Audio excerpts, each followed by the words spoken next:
did the forum go today?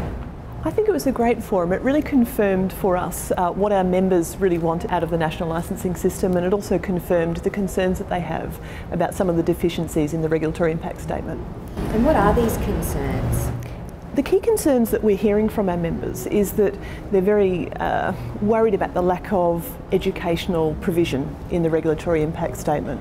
What we really need out of the system is a high level of training prior to entering the industry to prepare people for what they will be dealing with and to make sure that consumers receive the protections that they should be getting from national licensing. That was just the first. There's so many things in the regulatory impact statement, but I think could be improved.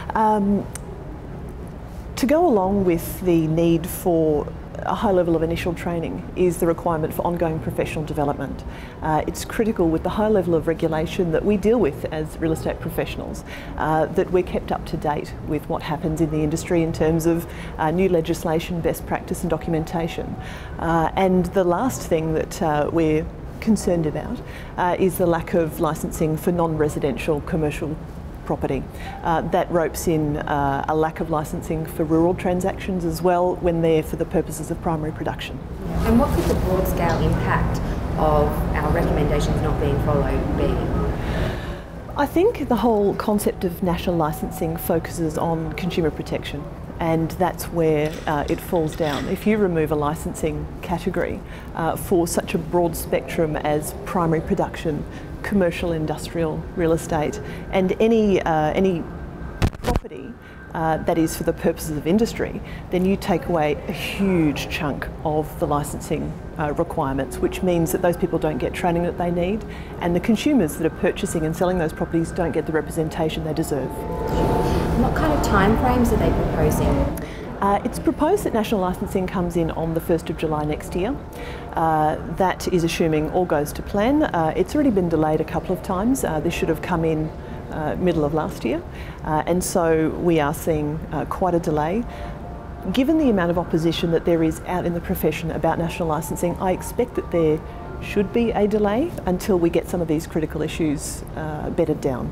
Would you say that the issues raised today at the forum will have a further delay on the process? I hope that they do. They're really key issues and things that shouldn't be brushed aside, and the strength of feeling out there in the profession at the moment that we've seen here today indicates that further thought needs to go into national licensing before it's, I guess, released. And what are the benefits of national licensing over mutual recognition? As the proposal stands at this stage, I don't see that there are a great number of benefits. I see that it would potentially benefit a small handful of agents who are transacting in border areas such as Coolangatta and Tweed, but for what I would consider to be a typical real estate professional, that is one person who specialises in a geographical area and does that well, it's highly unlikely that person will ever see the benefit of national licensing, and so we question why it's being introduced now before conduct harmonisation happens. And do you agree that a national licensing system will create a more seamless national economy? No. As it stands at the moment, I don't believe it does. And I say that because we don't have consistent legislation across each state. Until we have conduct harmonisation in not just superficial areas such as management and supervision and who in an agency requires a licence, and it moves on to more substantial areas such as residential tenancies, contract preparation, it can't possibly be seamless.